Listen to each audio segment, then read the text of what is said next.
jungle.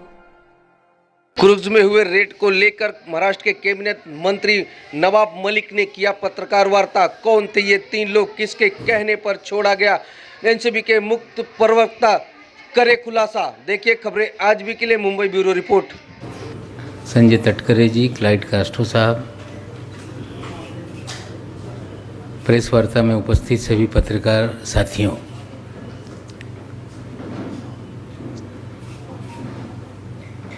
जिस तरह के आप लोगों को यहाँ बुलाया गया, आज से 3 दिन पहले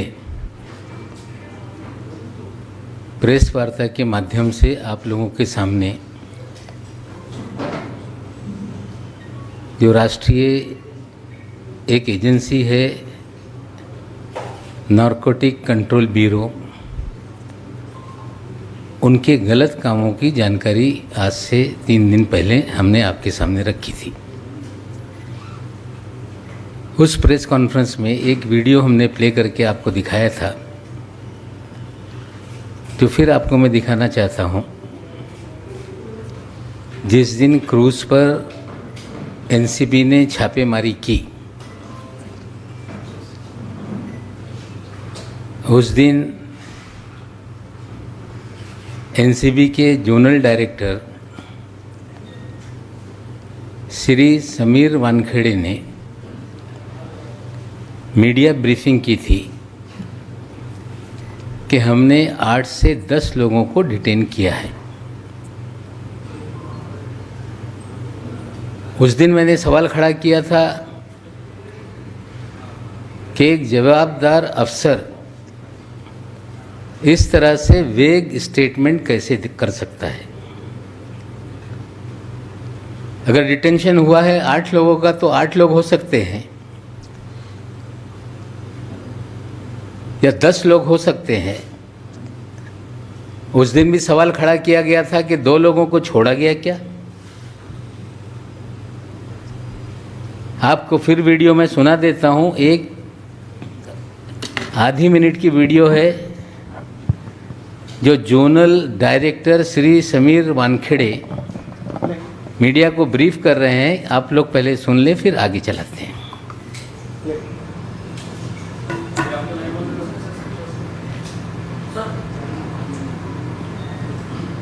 कितने लोग उठावे लिए गए?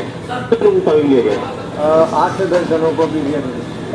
8 से 10 जनों को भी दिया नहीं। 8 से 10 जनों को भी दिया नहीं।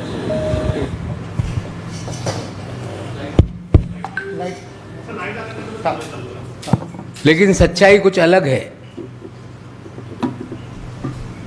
ना वो 8 लोग थे, ना 10 लोग, वे 11 लोग थे। डिटेंशन के बाद लोकल पुलिस भी उसमें नज़र बनाए रहती है कि कितने लोगों को डिटेन किया गया। हमारी जानकारी है कि लोकल मुंबई पुलिस के पास सुबह तक पूरी जानकारी थी कि 11 लोगों का डिटेंशन हुआ, और फिर उसके बाद एकाएक खबरें आई कि 8 लोगों को ही डिटेन किया गया है। उसमें 3 लोगों को छोड़ा गया। वो 3 लोगों के नाम हैं ऋषभ सचदेवा, प्रतीक गाभा, और तीसरा नाम है आमिर फर्नीचर वाला। पहले आपको मैं ऋषभ सचदेवा के बारे में कुछ तस्वीरें दिखाता हूं। ये महाशय डिटेन किए गए, फिर छोड़ा गया। पहले आप लोग वो वीडियो देख लें जो इन्हें छोड़ा गया या जो उन्हें डिटेन किया गया। डिटेंशन वाली जो वीडियो हमारे पास है वो एक चैनल की है, वो खाली प्ले करके आपको दिखाता हूँ। लेकिन छोड़ने वाली हमारी एक्सक्लूसिव हमारी वीडियो है।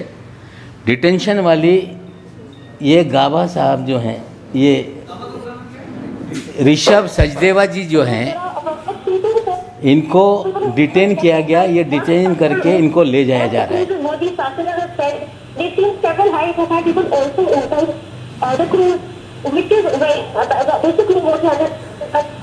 ये तीनों लोग हैं जो अंदर जाते हुए हैं। फिर आपको ये तीनों लोगों को जो छोड़ा गया वो 2 वीडियो में है, वो दोनों भी वीडियो हम प्ले करते हैं। फुल स्क्रीन पे दिखाओ।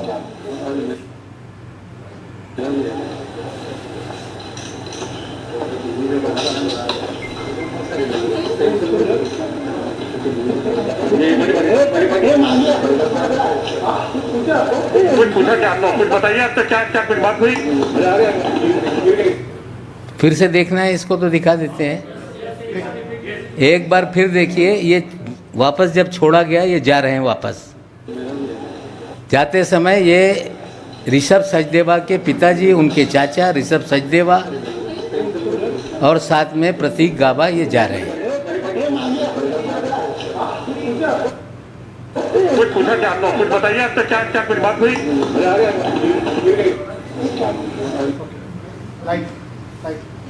जो एक चैनल पे 3 लोगों का जाता हुआ हमने दिखाया, जो तीसरा व्यक्ति है आमिर फर्नीचर वाला, वो जब छोड़ा गया उसकी भी वीडियो आप पहले देख लें, फिर विस्तार से हम ब्रीफ करते हैं। कहाँ के लिए थे? अच्छा, लेकिन उनको अंदर जाने नहीं दिया गया। कहाँ से कहाँ तक के लिए बुक कराया था? कहाँ से कहाँ तक के लिए बुक कराया था? नॉर्मल बता दीजिए कि आप लोग जा रहे थे, कहाँ के लिए बुक कराया था, टिकट कितने का बुक हुआ था?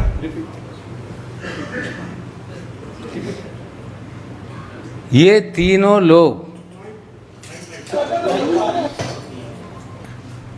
पहला व्यक्ति ऋषभ सचदेवा, जो प्रिंटेड शर्ट है पहना हुआ, ये भारतीय जनता पार्टी के युवा मोर्चा के जो अध्यक्ष रह चुके हैं, मोहित कंबोज, जिन्होंने अपना नाम बदला, अब मोहित भारती हो गए, उनके ये साले साहब हैं। इसकी भी कुछ हम पूरी तस्वीरें आपके सामने रखते हैं। मोहित कंबोज जी हैं, उनके ससुर साहब हैं, उनके चाचा जी हैं और स्वयं ऋषभ सचदेवा दिख रहे हैं। अब इनकी पूरी प्रोफाइल दिखा दीजिए, किसके किसके साथ हैं। ये राष्ट्रपति से पुरस्कार भी ले चुके हैं। देश के महामहिम राष्ट्रपति महोदय से इन्होंने पुरस्कार लिया है। भारतीय, देखिए ये राष्ट्रपति जी से पुरस्कृत हो रहे हैं, सम्मानित हो रहे हैं। भारतीय जनता पार्टी का स्कार्फ लेके प्रचार कर रहे हैं। साले बहनोई का फोटो साथ में है। नीचे लिखते हैं कि कोई ब्रदर इन लॉ जिंदगी में आ जाए तो ब्रदर हो जाता है। और ये सारी तस्वीरें ये दिखाती हैं कि ऋषभ सचदेवा, जिसे डिटेन किया गया और 2 घंटे के बाद उन्हें छोड़ा गया। जब वो छूट कर निकले, उनके साथ उनके पिताजी भी थे, उनके अंकल जी भी थे। छोड़ा गया तीनों लोगों को साथ में। जो 2 लोग हैं, प्रतीक गाबा, आमिर फर्नीचर वाला, जब सुनवाई चल रही थी मैजिस्ट्रेट कोर्ट में, इनका नाम रिफ्लेक्ट हुआ है आर्ग्यूमेंट में। इन 2 लोगों के बुलावे पे ही आर्यन खान वहाँ पे गए थे। हमारा सीधा सवाल एनसीबी से है कि 1300 लोगों के जहाज पर आपने रेड की।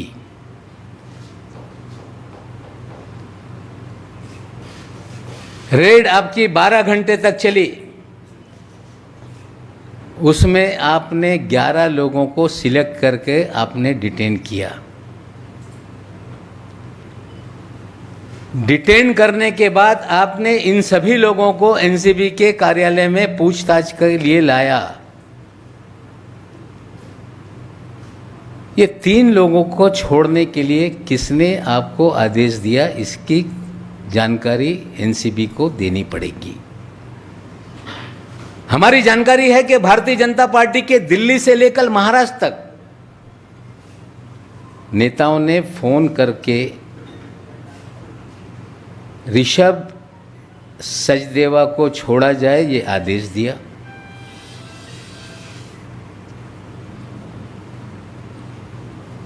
आमिर फर्नीचर वाला को छोड़ा जाए ये आदेश दिया। प्रतीक गाबा को छोड़ा जाए ये आदेश दिया गया। एनसीबी बताए अगर 1300 लोगों में 11 ही लोगों को डिटेन किया गया तो 3 लोगों को क्यों छोड़ा?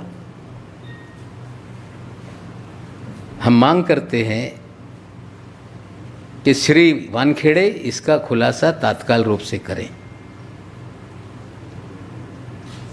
क्या कारण था कि 1300 लोगों में से इन 3 लोगों को भी लाया गया? और क्या जांच पूरी हो गई कि 3 लोगों को छोड़ दिया गया? पूरी जांच का जो है व्हाट्सएप चैट के ऊपर जांच आगे बढ़ रही है। क्या यह 3 लोगों के फ़ोन लिए उन्होंने देखा? ये सारा जो भी क्रूज का छापेमारी का काम है ये पूरी तरह से फर्जीवाड़ा है। प्लान किया गया कुछ सेलिब्रिटीज़ को बुलाने का, प्लान किया गया खबरें बनाने का, और प्लान करके ही लोगों को फंसाया गया है। ये सच्चाई है। वो अपना न्यायालय में निर्दोष हैं कि गुनहगार सिद्ध करेंगे। आज हमारा इतना ही सवाल है कि ये 3 लोगों के बारे में एनसीबी बताए लाया क्यों, छोड़ा क्यों, किसके कहने पे छोड़ा गया। और हम तो मुंबई और महाराष्ट्र की पुलिस से भी मांग करेंगे कि इन सभी के कॉल डिटेल निकाले जाएं। समीर वानखेड़े के भी कॉल डिटेल निकाले जाएं। और जब 3 लोग डिटेन किए गए जिन्हें छोड़ा गया, उनके परिवार के 2 चाचा और उनके पिताजी कैसे एनसीबी ऑफिस में गए? हमें शंका है कि उनके पिताजी के फ़ोन से समीर वानखेड़े की दिल्ली और महाराष्ट्र के भारतीय जनता पार्टी के नेताओं के बीच में बात हुई है। और निश्चित रूप से कॉल डिटेल सामने आएगी तो सारा पकड़ने से लेके छोड़ने तक का जो भी सच्चाई है लोगों के सामने आएगी। आज इतनी ही जानकारी आपके सामने रख रहे हैं और आशा करते हैं कि एनसीबी इसको लेके खुलासा करेगी। एक चीज़ और सामने आई है जो हमने खुलासा किया था इसके पहले प्रेस में, जो केपी गोसावी है जो कि फराज खाना पुलिस स्टेशन से फरार है, वो 2 जगह पे पंच बना हुआ है विटनेस। एक मुनमुन के केस में, एक आर्यन के केस में, और 2 पंचनामा में उसके 2 एड्रेस अलग अलग लिखे हुए हैं। एक थाना का एड्रेस है, एक नवी मुंबई का एड्रेस है। जब हमारी प्रेस कॉन्फ्रेंस 3 दिन पहले हुई, एनसीबी के लोगों ने कार्यालय के सामने सड़क पे प्रेस कॉन्फ्रेंस की। आप साथियों ने सवाल पूछा तो दिल्ली से आए हुए अधिकारी ने कहा कि प्रेजुडिस स्टेटमेंट दिया जा रहा है।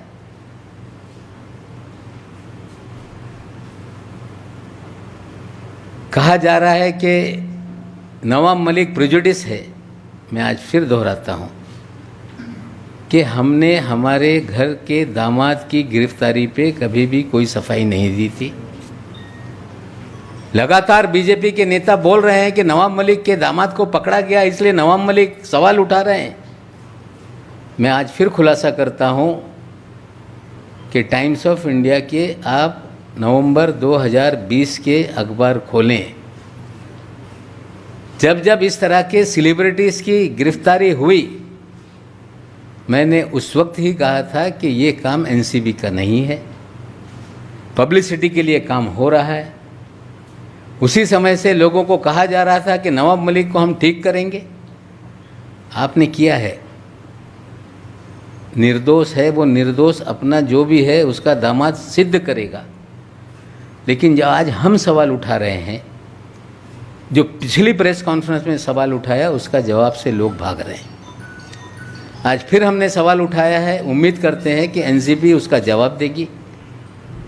भारतीय जनता पार्टी के विपक्ष के नेता जो हैं दरेकर साहब बोल रहे हैं कि अगर उनके पास कोई जानकारी है तो एनसीबी को ले जाके दें। जो फर्जीवाड़ा कर रहा है क्या उसको जानकारी दी जाएगी? हमें लगता है कि महाराष्ट्र के विपक्ष के नेता श्री प्रवीण दरेकर जी, आदरपूर्वक कहना चाहता हूं कि जिस एजेंसी के खिलाफ हम सवाल खड़ा कर रहे हैं, सारी जानकारी उनको ही दो। इस तरह की बात करना ये गलत है।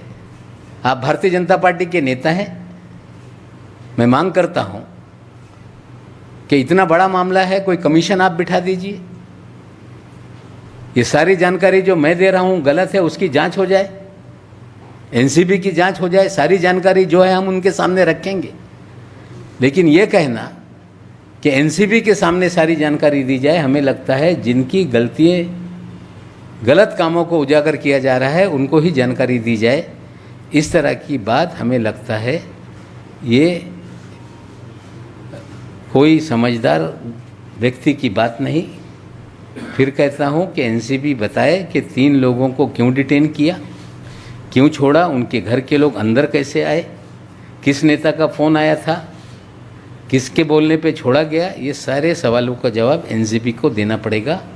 अगर आपके कोई सवाल हैं तो आप पूछ लीजिए, उसके बाद मराठी में मैं बात करूँगा।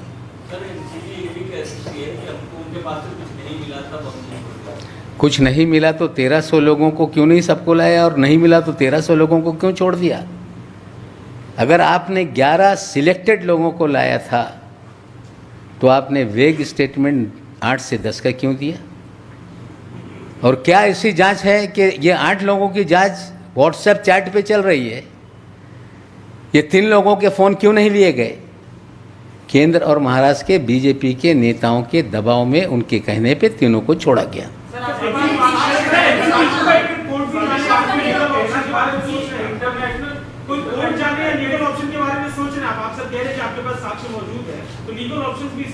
वही भाषा भारतीय जनता पार्टी बोलती है, जब सवाल उठाए जाते हैं कोर्ट जाओ। वही एनसीबी बोल रही है कि कोर्ट जाओ। जनता की अदालत से बड़ी कोई अदालत नहीं। हम सारी गलतियां जनता के सामने ला रहे हैं। जिनके खिलाफ नाइंसाफ़ी हुई है वो कोर्ट का दरवाज़ा खटखटाएंगे। नवाब जी, आपका क्या कहना है कि किसी साजिश के तहत आरिफ खान को गिरफ्तार किया गया? इसके पीछे कोई प्री प्लान साजिश थी जिसके तहत आरिफ खान को गिरफ्तार किया गया? देखिए, मैंने पहले भी कहा था कि ये पूरा फर्जीवाड़ा है। आर्यन खान के पोजीशन से कुछ नहीं मिला। पहले भी हमने कहा था कि सारे मीडिया में सर्कुलेशन था कि अगला निशाना शाहरुख खान है। प्रतीक गाभा, इमरान फर्नीचर वाला, ये उसके दोस्त हैं। उन्हीं लोगों ने इसको लाया था और जिन लोगों ने आर्यन खान को लाया उन्हीं को छोड़ा गया। हमें लगता है कि सोची समझी साजिश के तहत ये सारी कहानी गढ़ी गई। सोची समझी साजिश के तहत लोगों को पहले भी फ्रेम किया गया, अभी भी फ्रेम किया गया है। जिस मनीष भानुशाली को लेकर हमने खुलासे किए, वो कई चैनलों पे कह रहा है कि मेरी इन्फॉर्मेशन पे कार्रवाई हुई है, और एनसीबी कह रही है कि they are our independent witness. वो कह रहा है कि मैं मुखबिर हूँ। एनसीबी कह रही है कि वो हमारा पंच है। पंचनामे पे एक उसकी दस्तखत है, भानुशाली 2 में 1 में है और गोसावी 2 में पंचनामे पे दस्तखत करता है। 2 अलग अलग एड्रेस लिखवाता है और वही भानुशाली एक मीडिया चैनल पे फ़ोन पर फ़ोनों देते समय जब उससे पूछा गया कि आप क्या करने अंदर गए थे अकेले, तो उसने कहा कि कागजात पे दस्तखत करने के लिए गए थे। ये ऑन रिकॉर्ड टेलीविज़न चैनल पे कहा गया है। पहले दिन से हमने कहा कि फर्जीवाड़ा है। अलग अलग सीजर में कोकीन 2 ग्राम, चरस 4 ग्राम, कितना क्वांटिटी है मुझे मालूम नहीं, लेकिन एनसीबी ने सभी सीजर का एक फ़ोटो वायरल किया, जो मीडिया को दिया, जो एनसीबी के कार्यालय में उतारा गया। प्रोसीजर ये है कि जहाँ सीजर होता है वहाँ सील करना चाहिए। 2 पंचनामा है। एक पंचनामे में कहा जा रहा है कि लैपटॉप और प्रिंटर साथ ले गए थे। आर्यन खान का पंचनामा कंप्यूटर पे टाइप किया हुआ है, मुनमुन का हाथ से लिखा हुआ है। मुनमुन के पंचनामे में भानुशाली का एड्रेस अलग है, आर्यन के पंचनामे में एड्रेस अलग है। ये एक साजिश के तहत कहानी गढ़ी गई, लोगों को बुलाया गया और ये एक फर्जीवाड़ा करके लोगों को बदनाम करने का खेल किया गया। और पहले दिन से ये भारतीय जनता पार्टी के लोग ये सारे फर्जीवाड़े में शामिल थे, इसलिए भारतीय जनता पार्टी के नेता को छोड़ा गया। वो 2 लोग जिनके जरिए आर्यन को लाया गया, उन्हें भी छोड़ा गया। लाया क्यों, छोड़ा क्यों, इसका जवाब एनसीबी को देना होगा। देखिए, ये बड़े लोगों के बच्चे हैं, जो बड़े लोगों के बच्चे हैं उनका अपना फ्रेंड सर्कल है, उसमें आर्यन भी उनके दोस्तों की लिस्ट में है। हमें लगता है कि एक जॉइंट फ़ोटो है, वो भी आप दिखा दें।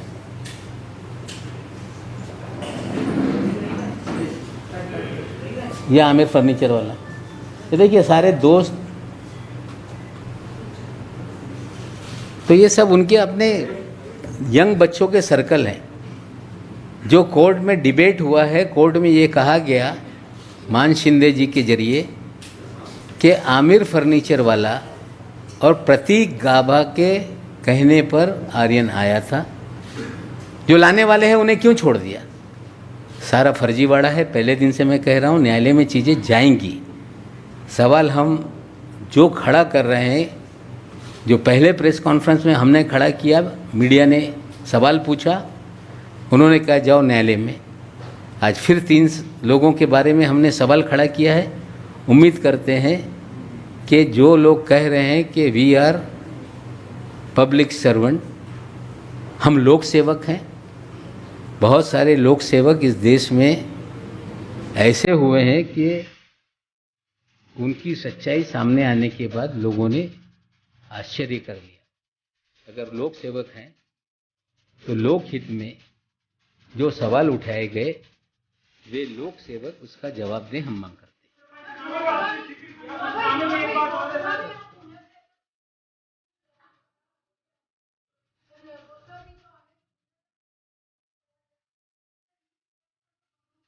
नाही बघा, असं आहे की पंचनामा करत असताना रिनाऊंड सिटीजन किंवा चांगले व्यक्तीकडून पंचनामा केले पाहिजे.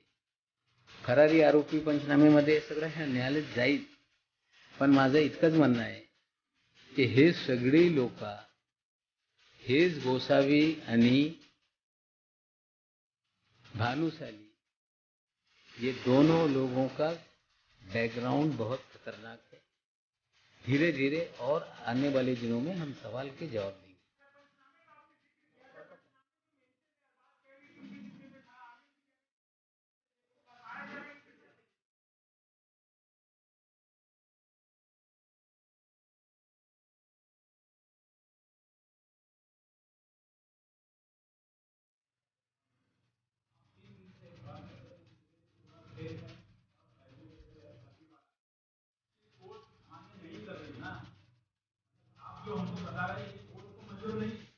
नहीं देखिए, मेरी मापक वाले जी, एक मिनट.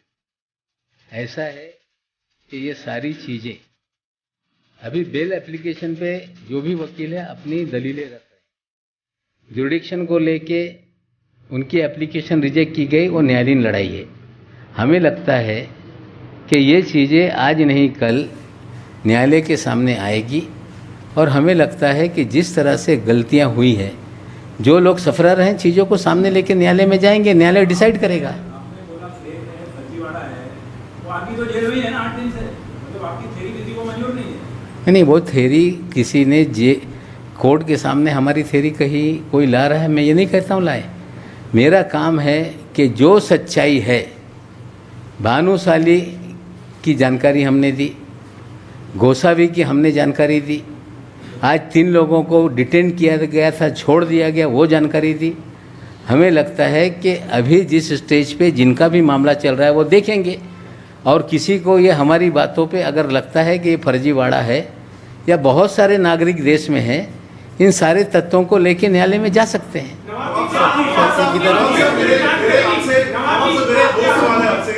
पहला सवाल ये है कि जिस पंचनामे का आप जिक्र कर रहे हैं कि 2 अलग-अलग एड्रेस हैं, उसी पंचनामे के अंदर आर्यन खान का वो स्टेटमेंट भी आता है जिसमें उन्होंने मेंशन किया हुआ है कि उन्होंने ड्रग्स कंज्यूम की थी। पहला सवाल।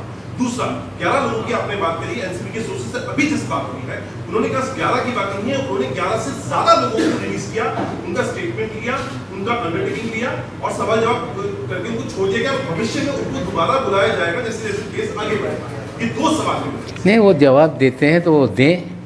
3 लोगों को छोड़ा गया, प्रतीक गाभा, सचदेवा जो भारतीय जनता पार्टी के नेता का साला है, ये सारे लोगों के फ़ोन अगर लिए जाएंगे तो कॉल रिकॉर्ड बताएगी कि 3 लोगों को क्यों छोड़ा गया।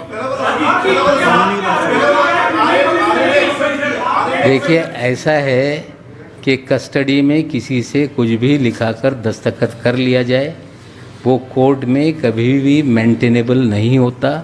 Custodial statement are not a statement which can be rely.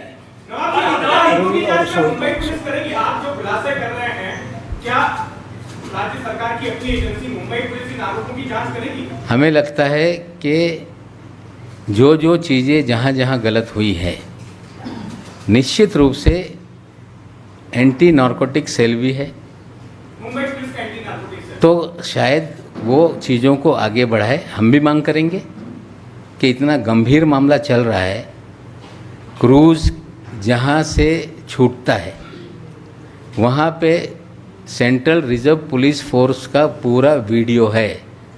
हम मांग करेंगे कि मुंबई पुलिस सारे वीडियोज़ मंगाए और जो चीज़ें एनसीबी कह रही है या जो चीज़ें हम बता रहे हैं उसमें कितनी सच्चाई है, कम से कम उस वीडियो से चीज़ें सामने आएंगी।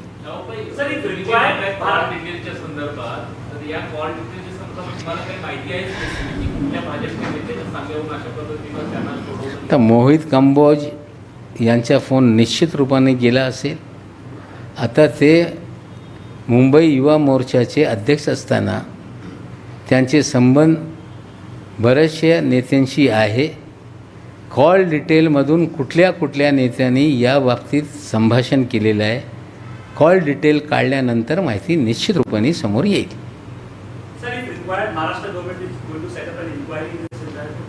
Let us see. Things are very much serious, and myself also I will write to Chief Minister that things are very serious and they have to look into the matter. If required, this all things should be make an inquiry, and what is the truth that the state of Maharashtra should reveal and get the real facts from the various accused and various department. ज्या पद्धतीने